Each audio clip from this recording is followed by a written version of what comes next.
Adinda kita Muhammad Raffiandra Alvaro dari Jawa Tengah dengan cerita Gatut Koco Winisudo. Selamat menyaksikan.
Jonggo.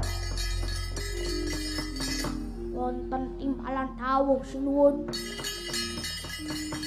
Pangertya Pate, jeneng ingsun iki pinaringan Purba Wasesa saka guruku Begawan Durna.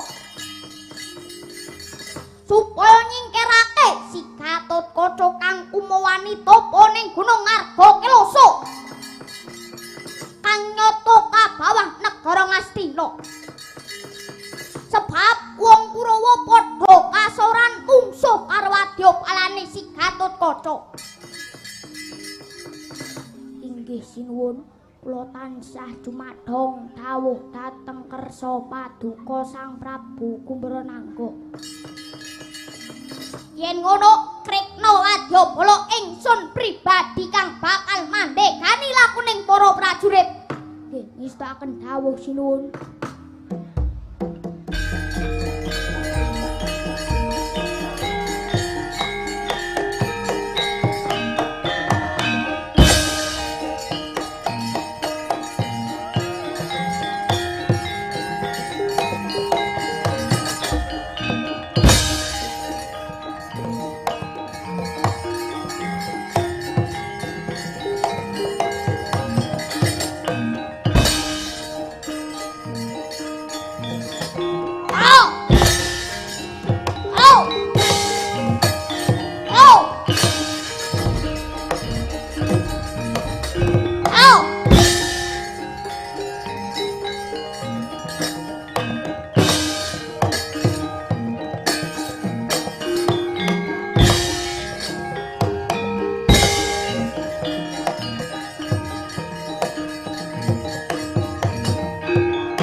medali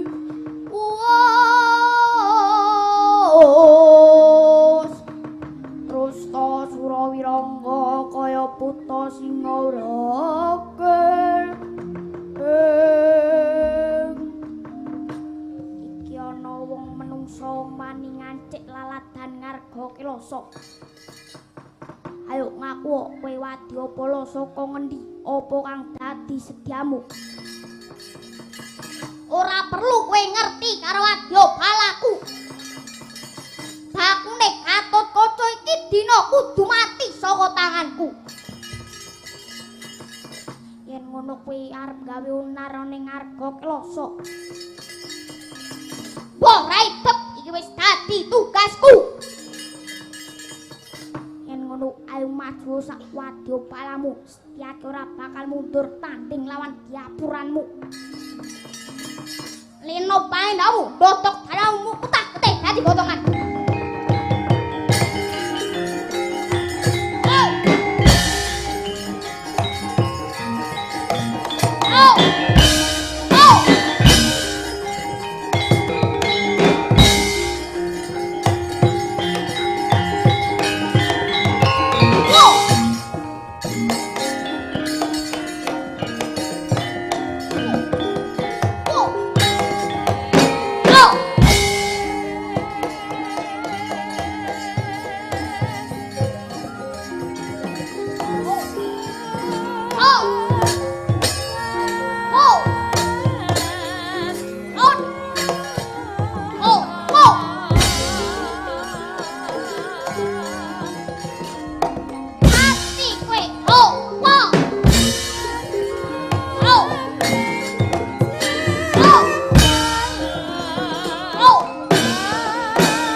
kira ingsun bakal nibakake Aji Gumbala Geni.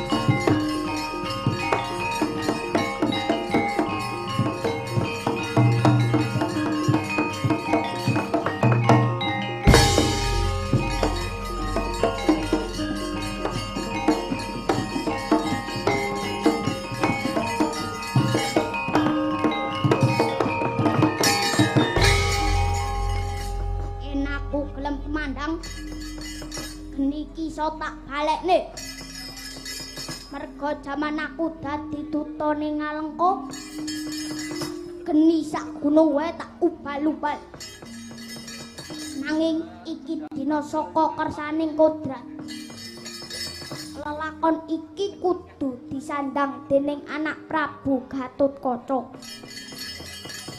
kabeh mau jer Basuki mawa Bea.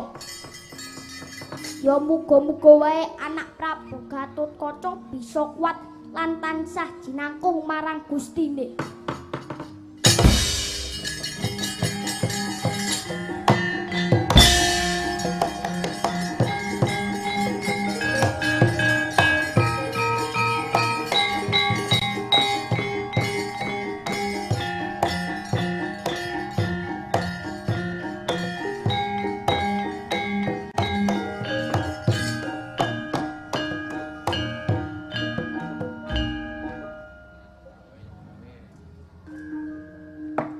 Sangsaya dalu wararas abyor lintang kang kumedhap titi sunya tengah wengi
Abimanyu tuturi handayani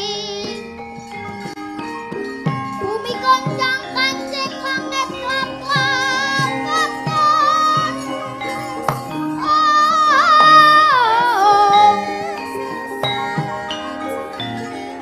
luar kingin kambing ngalih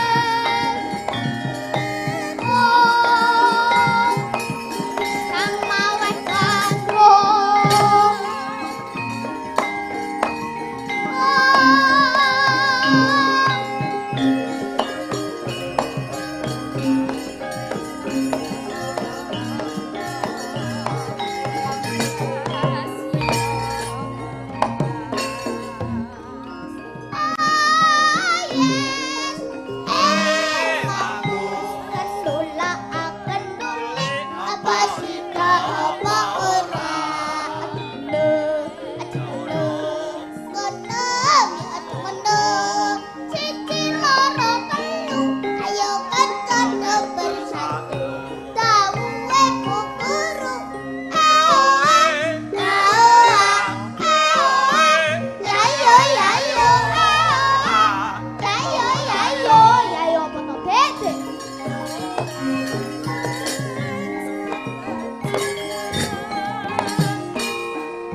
mandeg.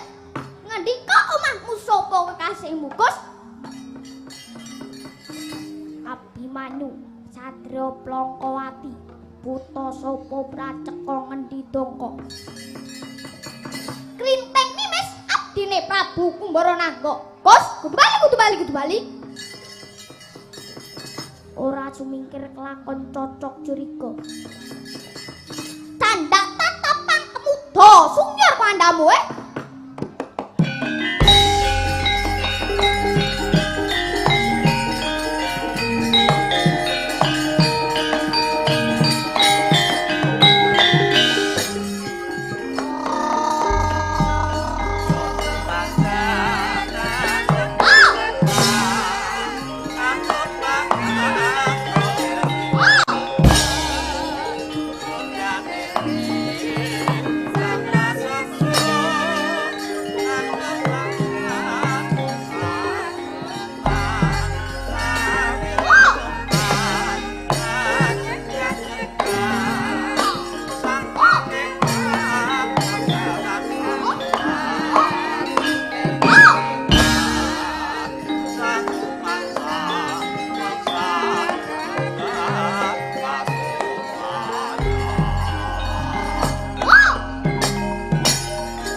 ngapunten dawuh Adi Guru.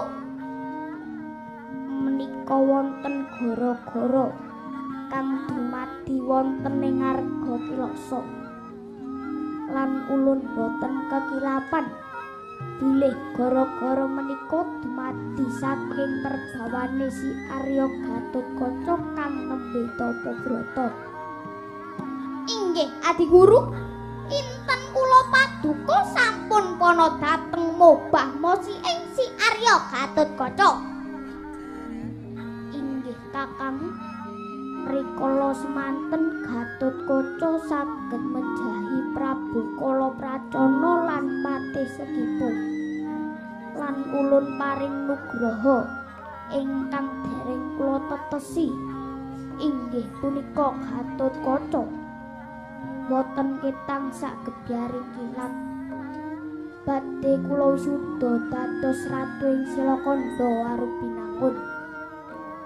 Pramila Kakang, rikalenggahan menika kula aturi Kakang Narada tumurun ing Madyapada merpeki si Arya Gatotkaca badhe kawisuda ing Kahyangan Silakanda Warupinangun.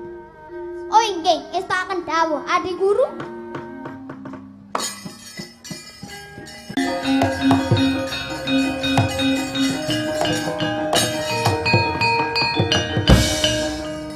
Kowe sapa wani ganggu gawe karo Gatotkaca? Aku Prabu Kumbara Nangga sing bakal njugarke sediamu pengen dadi ratu. Yen ngono kowe wong legan golek momongan. Wis ngrasakaken wicara, bakune kowe kudu mati saka tanganku. Leno pangendamu gandul potol sirahmu.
sapa sing gawe?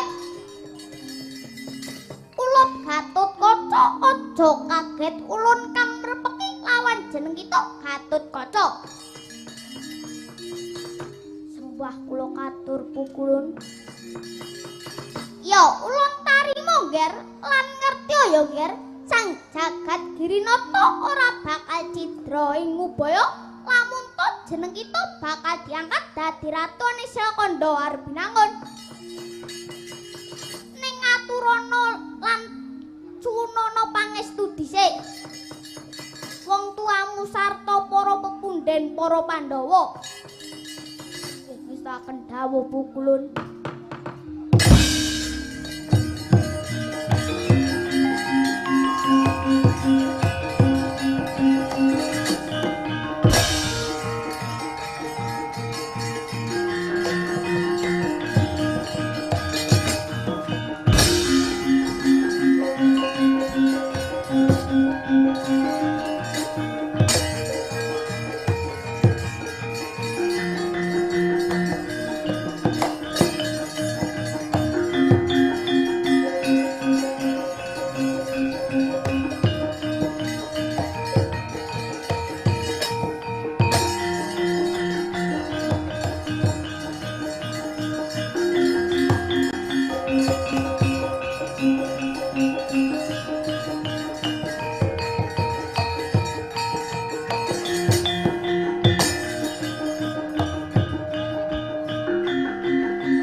Gatotkaca iki dina wis titiwancine jeneng ulun netepi marang janji ulun yaiku rakit sak gebyaring kilat sira lungguh dadi ratuning dewa kang mapan ning Silakanda Warbinangun. Mula nger Gatotkaca tatanan rasamu iki dina ulun pribadi kang bakal misuda jeneng kita si Gatotkaca. Inggih pukulun Kakang Narada. Wonten dawuh Adi Guru. Paduka kula aturi paring busana kanalendran ingkang wayah si Arya Gatotkaca. Kurmat gangsa Lokananta.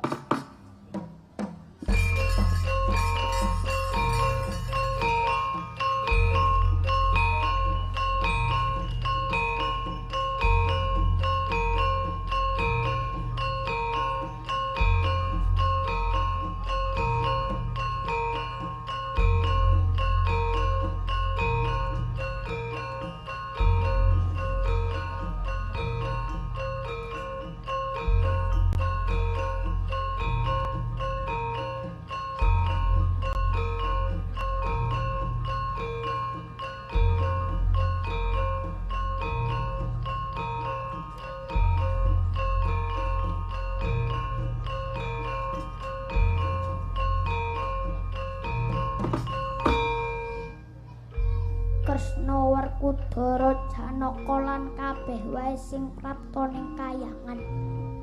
Seksenana lamun to si Arya Gatotkaca wis ulun winisuda.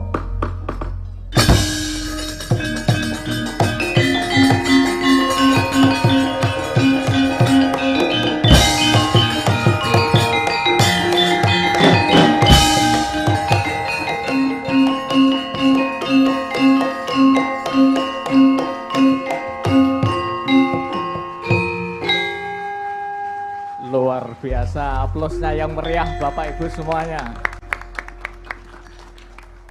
Luar biasa, adinda kita Alvaro dari Jawa Tengah. khususnya dari Sragen. Apakah ada penonton yang malam ini dari Sragen? Luar biasa.